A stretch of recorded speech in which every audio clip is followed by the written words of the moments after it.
Hello future doctors and welcome to the last lecture of दर्शन निरूपण। आज के लेक्चर में हम नास्तिक दर्शनों को पढ़ेंगे और आज हमारा ये चैप्टर खत्म हो जाएगा और इससे आपका फर्स्ट टर्म का पेपर 1 का सिलेबस पूरा फिनिश होता है। अब नेक्स्ट लेक्चर से हम पेपर 2 का सिलेबस और फर्स्ट टर्म शुरू करेंगे, ठीक है। तो चलिए देखते हैं आज नास्तिक दर्शनों को। तो सबसे पहले देखते हैं कि जब हम पढ़ते हैं कि नास्तिक दर्शन, तो नास्तिक क्या होता है, ठीक है ना। वैसे तो हमने जब डिवाइड किया था तभी बताया था कि दो प्रकार के दर्शन बताए थे, एक था नास्तिक और आस्तिक।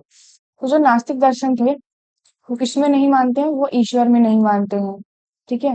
वो वेदों को किसी प्रकार का प्रमाण नहीं मानते हैं, ठीक है। मतलब उनके अनुसार वेद जो है उनका कोई अस्तित्व नहीं है, वो कोई प्रमाण नहीं है, ठीक है। वो परलोक में नहीं मानते हैं। तो ये सब नास्तिक दर्शन जिन्होंने लिखा है उनके बारे में है कि वो इन सब में नहीं मानते हैं, ठीक है।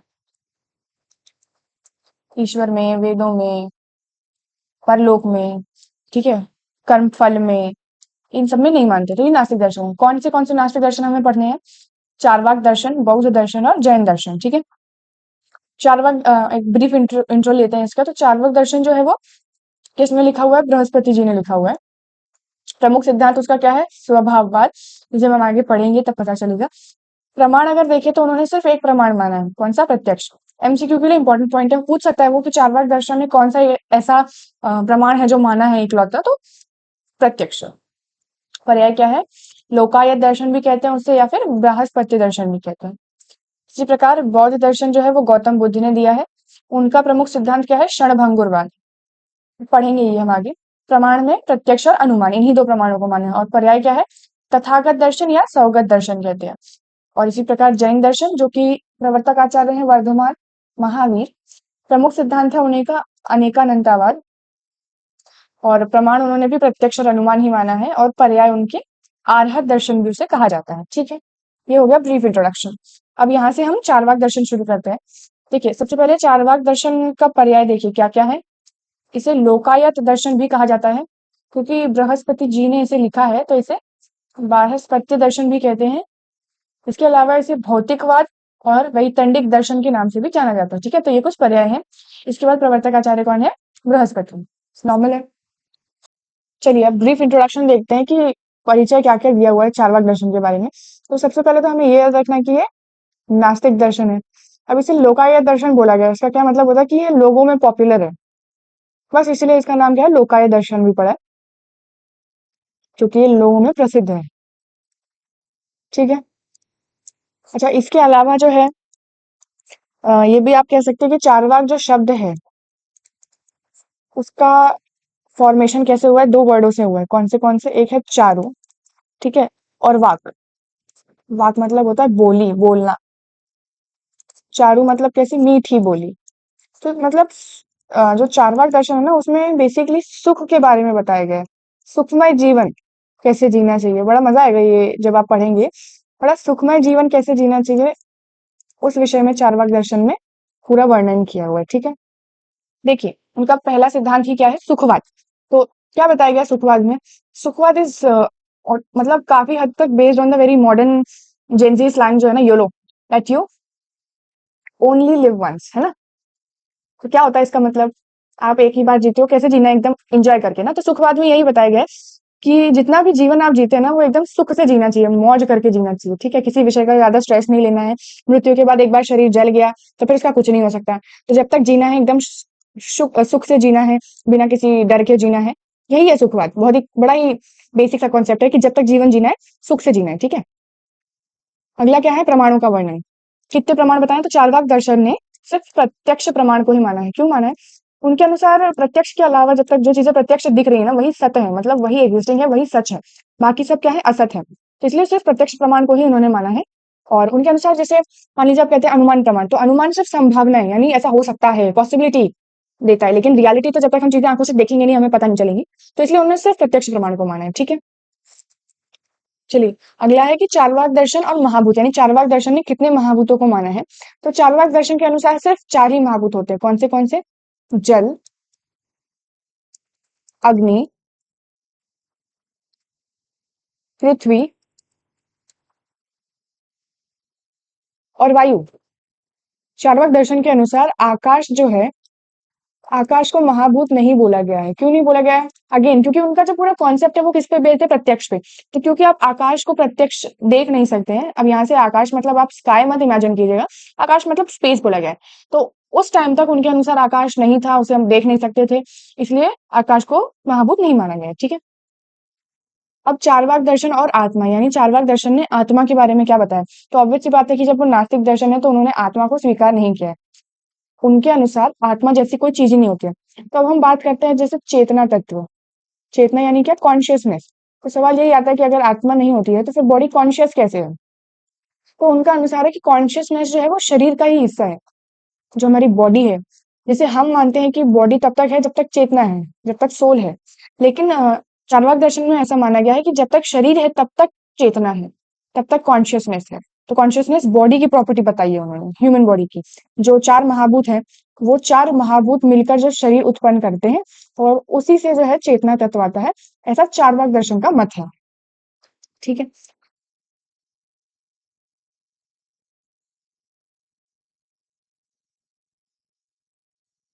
तो स्वभाववाद अनुसार कोई भी कोई भी घटना, कोई भी परिवर्तन अगर आपके आसपास हो रहा है, तो उसमें आप किसी विशेष शक्ति यानी ऐसे भगवान का या आत्मा का, ऐसा किसी का इन्वॉल्वमेंट नहीं मान सकते। जो भी चीजें होती है ना, ये ट्रांसफॉर्मेशन वगैरह, ये सब स्वभाव।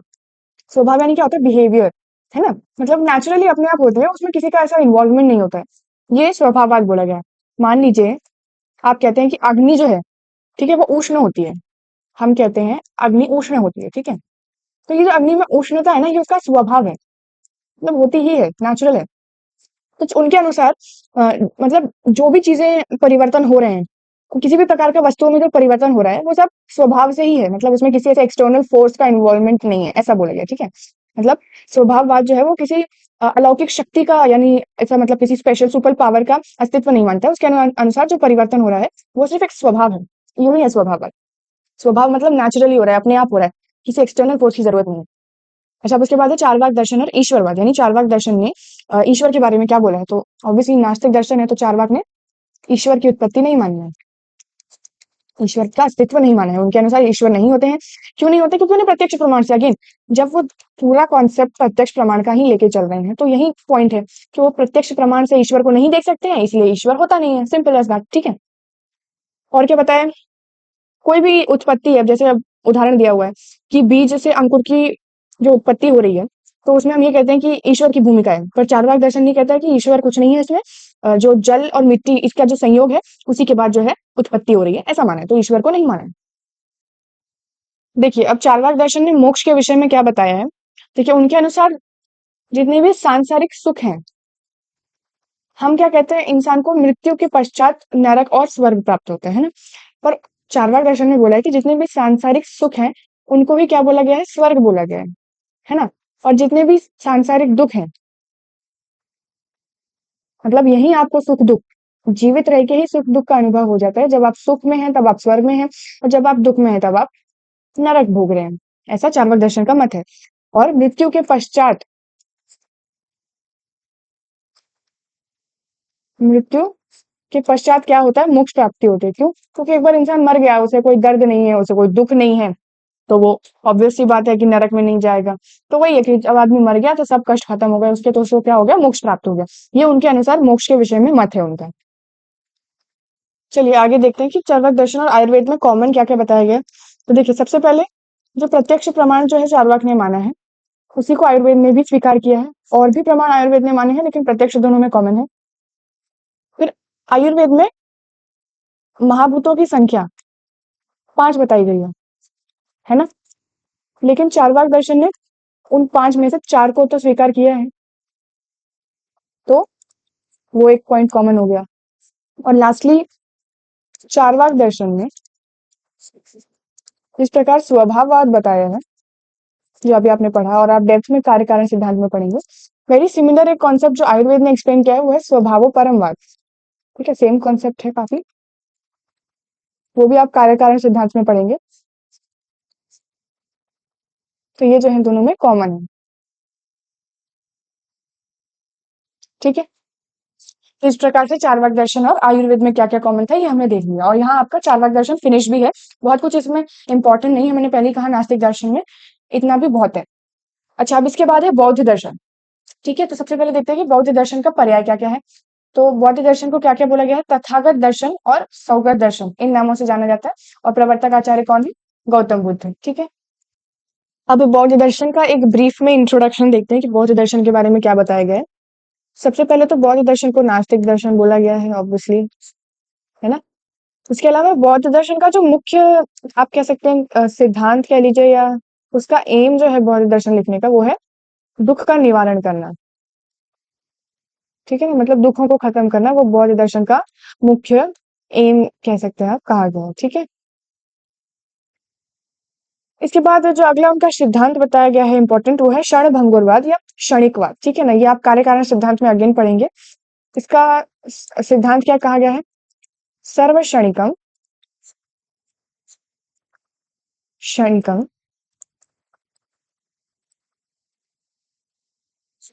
सर्व क्षणिकम क्षणिकम, सर्वम अनित्यम।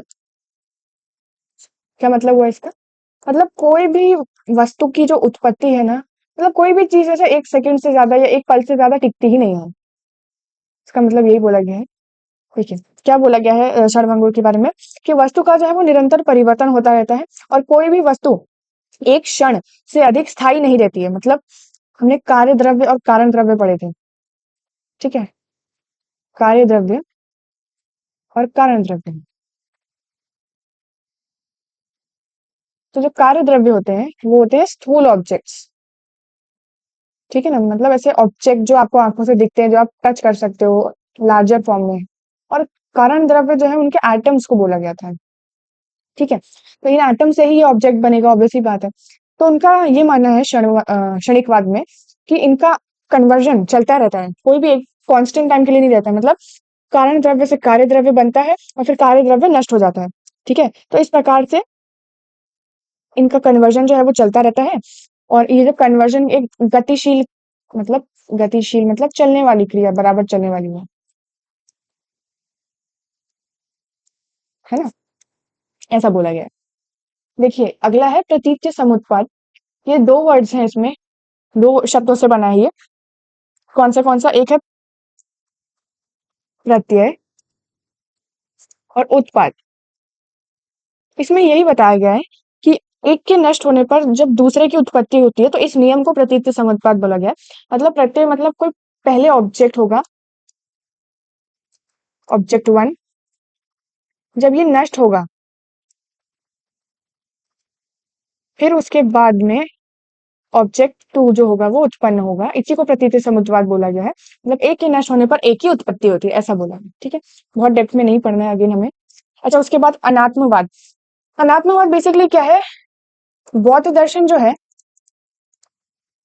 वो आत्मा में तो मानते हैं, ठीक है, लेकिन उनके अनुसार आत्मा नित्य नहीं होती है। मतलब हम क्या बोलते हैं कि आत्मा नित्य होती है। नित्य मतलब हमेशा से रहती है। वो सिर्फ एक बॉडी से दूसरी, पुनर्जन्म का कॉन्सेप्ट हम इसी बेसिस पे मानते हैं कि वो एक शरीर से दूसरे शरीर में प्रवेश करती है आत्मा। ठीक है, उसे नित्यता बोला गया।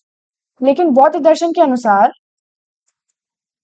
This is what usually we consider कि आत्मा कैसी होती है? नित्य होती है। लेकिन बौद्ध दर्शन के अनुसार आत्मा नित्य नहीं बोली गई है, अनित्य होती है। ठीक है, मतलब उसका नाश होता है। इस वजह से उन्होंने, अब आत्मा शब्द हम नित्यता के लिए यूज करते हैं, तो इसलिए उन्होंने एक नया वर्ड यहाँ पे इन्वेंट किया, अनात्मा। अनात्मा कौन सी आत्मा है? जो क्षण में नष्ट भी होती है, उसको बोला गया है अनात्मवाद। ठीक है, अ, अनात्मवादी के लिए बौद्ध दर्शन ने एक अन्य शब्द का भी प्रयोग किया है। ठीक है, जिसे सत्काय बोला गया है। ठीक है, अर्थात क्या होता है? शरीर से भिन्न या शरीर में उपस्थित अमर तत्व जो है, ठीक है, उसको बोला गया है सत्काय। इसके बाद है दुख विनाश का मार्ग। यानी बौद्ध दर्शन ने बताया है, जैसे हमने कहा ना कि उसका एम क्या है? मुख्य दुखों का नाश करना, दुखों को खत्म करना। ठीक है, तो उन्होंने अष्टांगिक मार्ग का वर्णन किया है। मतलब 8 प्रकार हैं जिन प्रकारों को फॉलो करके आप दुख खत्म कर सकते हैं। सबसे पहला है सम्यक दृष्टि। ठीक है, सम्यक दृष्टि मतलब क्या हुआ कि आपको गलत कर्मों सही गलत जो कर्म है उनका ज्ञान होना चाहिए, ठीक है? उसको बोला गया है सम्यक दृष्टि। दृष्टि मतलब ज्ञान बोला है यहाँ पे, तो सम्यक दृष्टि मतलब सही ज्ञान होना चाहिए सही गलत का। उसके बाद है सम्यक संकल्प, मतलब जीवन में सही गलत करना, कौन सा काम आपको करना है कौन सा नहीं, तो आपको जो सही कर्म है ना सिर्फ उनको करने का संकल्प करना है, वो करने का ठानना है, तो उसको बोला गया है सम्यक संकल्प। ठीक है, मतलब गुस्सा नहीं करना है, किसी से लड़ाई नहीं करनी, अच्छे कर्म करने हैं। फिर है सम्यक वचन, मतलब किसी को गाली गलौज नहीं करनी है, बुरा नहीं बोलना है, अच्छा ही बोलना है, मुंह से अच्छे शब्द निकालने हैं। उसके बाद है सम्यक कर्म, मतलब अच्छे काम करने, चोरी नहीं करनी है, किसी को हानि नहीं पहुंचानी है। इन सबको फॉलो करके जो है आप दुख अपने जीवन में जो है वो खत्म कर सकते हैं। फिर सम्यक जीविका, मतलब जीविका मतलब पैसे कमाने का जरिया, तो आपकी जीविका भी अच्छी होनी चाहिए। ऐसा नहीं है कि आप मांस बेच रहे हैं, मदिरा बेच रहे हैं, वो बताया गया कि सम्यक जीविका कैसी है। फिर है सम्यक प्रयत्न, मतलब अच्छे प्रयास करने हैं, किसी गलत काम को रोकने का प्रयास करना है, इससे गलत कोशिशें नहीं करनी है। उसके बाद है सम्यक स्मृति।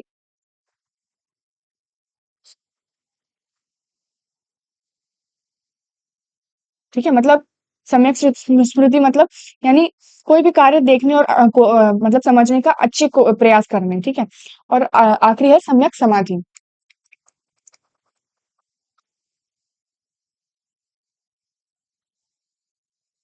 इस प्रकार से ये 8 मार्ग बताए गए हैं जिनको फॉलो करके आप दुखों का नाश कर सकते हैं। फिर है शून्यवाद। शून्यवाद मतलब क्या है? बेसिकली शून्यवाद मतलब ये बताया गया है कि जो विश्व है वो शून्य है। मतलब क्या? मतलब वो ऑब्जेक्ट से नहीं बना हुआ है। उसके अनुसार कोई ऑब्जेक्ट से नहीं बना हुआ है, घटनाओं का क्रम है। घटनाओं का क्रम मतलब समझते क्या? मतलब एक चीज बनती है, एक चीज नाश होती है, कोई चीज फॉर्म हो रही है, कोई चीज डिस्ट्रॉय हो रही है, और ये कंटिन्यूअसली जो है ये चलता रहता है, फॉर्म एंड डिस्ट्रक्शन। तो इस वजह से घटनाएं चलती रहती हैं, तो विश्व जो है वो घटनाओं का क्रम कहा गया है, मतलब ऐसे कोई ऑब्जेक्ट्स नहीं है फिक्स्ड, ऐसा बोला है। प्रमाणों का वर्णन तो बौद्ध दर्शन में 2 प्रमाण माने हैं, प्रत्यक्ष और अनुमान। बस। ठीक है। अब इसके बाद है बौद्ध दर्शन और आयुर्वेद, यानी दोनों में क्या क्या कॉमन है। देखिए, जैसे बौद्ध दर्शन का जो एम है क्या है? दुखों का निवारण। आयुर्वेद का भी यही एम है कि रोगी है या जो स्वस्थ व्यक्ति है उनके दुख का निवारण करना है, तो वो एम जो है वो दोनों का कॉमन है। और जो बौद्ध दर्शन में प्रत्यक्ष और अनुमान, इन 2 प्रमाणों को माना है, और आयुर्वेद ने भी प्रत्यक्ष और अनुमान को माना है, तो ये बौद्ध और आयुर्वेद में कॉमन है। ठीक है, इस प्रकार आपका बौद्ध दर्शन भी खत्म होता है। अगला दर्शन है जैन दर्शन। जैन दर्शन को आर्हत दर्शन भी कहते हैं, और प्रवर्तक आचार्य कौन है? वर्धमान महावीर। जैन दर्शन का परिचय क्या क्या दिया हुआ है वो देखते हैं। ठीक है, इनके अनुसार भी जितने भी वेद हैं वो झूठे हैं, वो मिथ्य हैं। ठीक है, तो वो भी वेदों में नहीं मानते हैं। अ, जो जैन शब्द है, उस जैन शब्द की उत्पत्ति हुई है जिन्न शब्द से। ठीक है, और जिन्न शब्द का अर्थ क्या होता है? वह व्यक्ति जिसने अपनी इच्छाओं पर और मन पर विजय प्राप्त कर लिया हो, और उसको जीवन मृत्यु का जो चक्र है उससे मुक्ति प्राप्त हो गई हो, उसे बोला गया है जिन। यानी क्या? ऐसा व्यक्ति जिसने अपने मन पर और अपनी इच्छाओं पर, इन दोनों पर वश कर लिया हो, काबू कर लिया हो, और जीवन मृत्यु का चक्र उससे फ्री हो गया हो, उसको जिन बोला गया है। ठीक है, अभी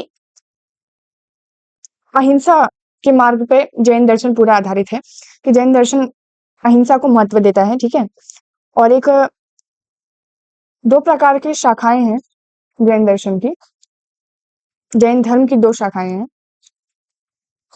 एक है दिगंबर जैन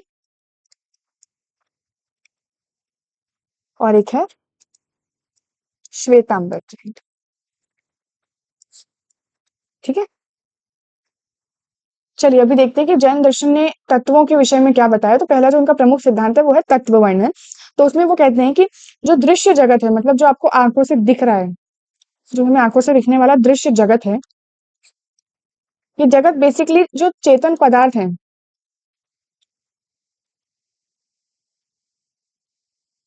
जड़ चेतन पदार्थों के संयोग से बना है। ठीक है, इन्हीं पदार्थ के संयोग से इसकी उत्पत्ति हुई है, ठीक है। तो उन्होंने कितने 7 तत्व माने हैं। जैन दर्शन अनुसार तत्वों की संख्या 7 मानी गई है। कौन से हैं? जीव, अजीव, जीव मतलब जिसमें चेतना है, अजीव मतलब जिसमें चेतना है यानी कॉन्शियसनेस नहीं है, ठीक है। उसके बाद है आश्रव,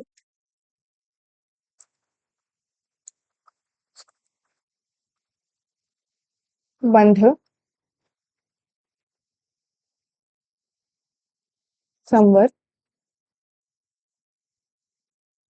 निर्जरा और लास्ट में है मोक्ष। तो इन 7 तत्वों को जैन दर्शन ने माना है। इसको डेप्थ में पढ़ने की जरूरत नहीं है, नहीं पूछता है, सिर्फ नंबर भी याद रखा तो एमसीक्यू पॉइंट ऑफ व्यू से इतना काफी है, ठीक है। उसके बाद जैन दर्शन ने पदार्थों के विषय में क्या बताया? जैन दर्शन के अनुसार पदार्थों की संख्या कितनी है? 9 पदार्थ बताए हैं। कौन से? ये जो हमने 7 तत्व पढ़े, ये प्लस पाप प्लस पुण्य, ये 9 पदार्थ किसने बताए हैं? जैन दर्शन, ठीक है। इसके बाद जैन दर्शन ने द्रव्यों के विषय में क्या बताया है? तो जैन दर्शन अनुसार 6 द्रव्य माने गए हैं। कौन से? धर्म, अधर्म,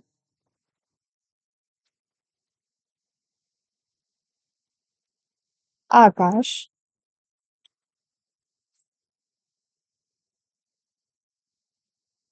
काल,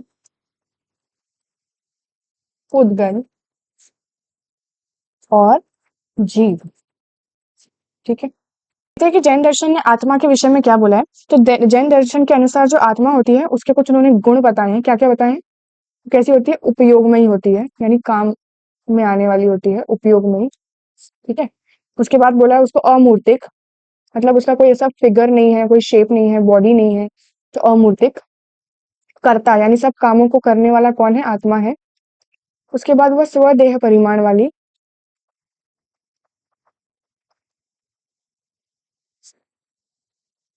भोक्ता यानी भोगने वाली, संसारी, सिद्ध और ऊर्ध्व गति वाली। ये कुछ गुण बताए गए हैं आत्मा के, किसमें? जैन दर्शन में, ठीक है। उसके बाद मोक्ष का मार्ग। तो 3 प्रकार से जैन दर्शन में मोक्ष का मार्ग बताया गया है। अगर किसी को मोक्ष प्राप्ति करनी है तो वो क्या कर सकता है? सम्यक दर्शन यानी अपनी दृष्टि, हमने पिछले दर्शन में पढ़ा था, सम्यक दर्शन अच्छा रखना है, अपना दृष्टि अच्छी रखनी है। सम्यक ज्ञान यानी अच्छा ज्ञान उत्पन्न रखना है अपने लिए, सम्यक ज्ञान, और अपना चरित्र स्पष्ट रखना है, तो सम्यक चरित्र, ठीक है। इन तीनों को फॉलो करने से जो है मोक्ष प्राप्ति होती है। अब इसके बाद जैन दर्शन में 5 प्रकार के व्रत बताए गए हैं जिनका पालन करना है, क्योंकि अहिंसा जो है उसका उद्देश्य है कि हमें जीवन में पालन करना है ताकि हम एक अहिंसकमय जीवन जी सकें। तो 5 प्रकार के व्रतों का, व्रत मतलब बिहेवियर पैटर्न जो है वो फॉलो करना है। क्या क्या बोला है कि हमें अहिंसा करना है। अहिंसा मतलब झगड़ा नहीं करना है, लड़ाई नहीं करनी है, ठीक है। सत्य बोलना है, चोरी नहीं करनी है,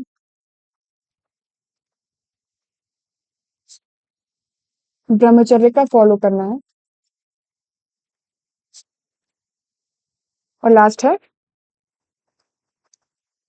अपरिग्रह। अपरिग्रह मतलब अननेसेसरी सामान इकट्ठा नहीं करना है, ठीक है ना। तो ये 5 व्रत हैं जिनका पालन करना है। चलिए अब अनेकानंतावाद का जो सिद्धांत है, जो आप कार्यकारण सिद्धांत में भी पढ़ेंगे, उसे ब्रीफ में पढ़ते हैं कि इसका क्या अर्थ है। तो जो जैन दर्शन में अनेकानंतावाद बताया गया है, ये तत्व शास्त्र किससे संबंधित है? तत्व शास्त्र से संबंधित है। और इसके अनुसार जितनी भी मतलब वस्तुएं हैं ना संसार में, जितनी भी वस्तुएं हैं, तो इन वस्तुओं का अनेक प्रकार के धर्म हैं। धर्म मतलब आप कह सकते हैं कि इनका अस्तित्व अनेक अनेक प्रकार से है, ठीक है, अनेक पहलू हैं। मान लीजिए कोई वस्तु है, ठीक है, तो वो हो सकता है कि नित्य हो, यानी हमेशा से रहने वाली हो, या हो सकता है कि वो अनित्य हो, ठीक है।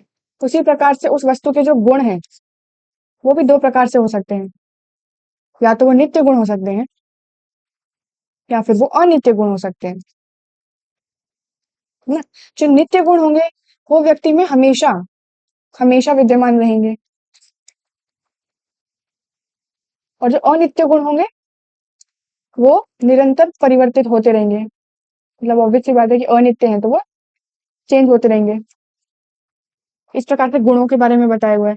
ठीक है, जो नित्य गुण है वो आवश्यक है, क्योंकि वो हमेशा है, इसका मतलब जरूरी है वो शरीर के लिए, तो वो आवश्यक गुण हो गए। और अनित्य गुण जो है वो इतने आवश्यक नहीं है, क्योंकि वो परिवर्तनशील गुण है। तो उदाहरण क्या दिया हुआ है, मान लीजिए आत्मा है, तो आत्मा चैतन्य है, ठीक है, और ये जो उसका गुण है वो नित्य गुण है। और सुख दुख इच्छा ये तो चेंज होता रहता है, कभी सुख है कभी दुख है आत्मा को, तो वो परिवर्तित गुण हो गया। तो इस प्रकार से दो प्रकार के गुण हैं। तो इस तरह कोई भी वस्तु जो है उसके अनेक धर्म होते हैं, इसी प्रकार वस्तु के अनेक धर्म है। यदि कोई वस्तु के एक धर्म को उसका संपूर्ण स्वरूप मान लेता है, मान लीजिए कोई व्यक्ति है, वो किसी एक वस्तु का कोई एक ही धर्म मान लेता है कि मतलब उसका यही एक धर्म है, उसका यही एक जो भी है सब कुछ यही है, तो ये गलत होगा और एकांतवाद का समर्थक कहलाएगा। यानी हमें हर पहलू को समझना है। देखिए स्यादवाद में क्या बोला गया है, ये अनेकानंतवाद के लिए ही पृष्ठभूमि बोली गई है। मतलब किसी भी वस्तु के विषय में किसी व्यक्ति को संपूर्ण ज्ञान नहीं हो सकता है। मतलब आप सोच रहे होंगे कि मुझे कोई ऑब्जेक्ट के बारे में सब कुछ पता है, तो वो पॉसिबल ही नहीं है। मतलब आपको जो भी पता होगा वो आपके पॉइंट ऑफ व्यू से सही होगा, ठीक है। तो मतलब मनुष्य का ज्ञान जो होगा ना किसी वस्तु के बारे में, मनुष्य का जो ज्ञान होगा किसी भी ऑब्जेक्ट के बारे में, नॉलेज जो होगी उसकी वो आंशिक होगी। आंशिक मतलब पार्शियल नॉलेज। मतलब हमें किसी ऑब्जेक्ट के बारे में कंप्लीट नॉलेज हो ही नहीं सकती है। सिर्फ आपके पॉइंट ऑफ व्यू से हो सकता है कि वो सही हो या उतना ही हो, लेकिन कोई और आदमी उसे देखता है तो हो सकता है उसका पॉइंट ऑफ व्यू अलग हो। तो इसलिए हम जो भी कुछ बोलते हैं उसके आगे हमें स्यात, स्यात मतलब होता है शायद, ठीक है। मान लीजिए उदाहरण के लिए स्यात यह टेबल पीले रंग की है, मतलब शायद ये रंग मतलब टेबल का रंग पीला है, तो ये स्यात मतलब शायद आंशिक ज्ञान का होना, मतलब किसी विषय में पूर्ण ज्ञान ना होना, ठीक है।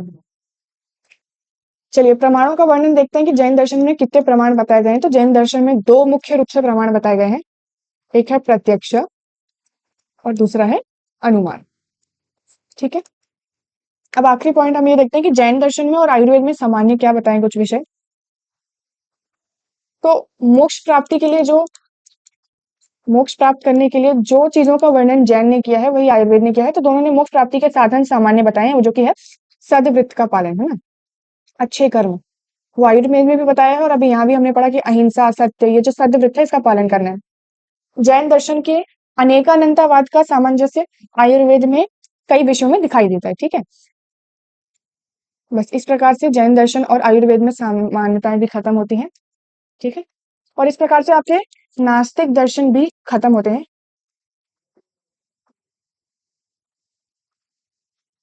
ठीक है। नास्तिक दर्शन यहाँ पे खत्म होते हैं। तो इस प्रकार से हमारा दर्शन निरूपण जो है वो चैप्टर खत्म होता है। हमने आस्तिक और नास्तिक दर्शन दोनों को कवर किया है। इससे रिलेटेड कोई भी डाउट है तो आप मुझसे कमेंट सेक्शन में पूछ सकते हैं। और अगर आपको इसके हैंड रिटन नोट्स चाहिए तो मेरे पीडीएफ चैनल, मेरा टेलीग्राम चैनल है, उसे ज्वाइन कर सकते हैं। वहाँ पे मैं सारे पीडीएफ प्रोवाइड करूंगी नोट्स के लिए। और नेक्स्ट लेक्चर में हम पेपर 1 जो हमने फिनिश किया, अब हम पेपर 2 जो है टर्म 1 का उसको शुरू करेंगे, ठीक है। Thank you.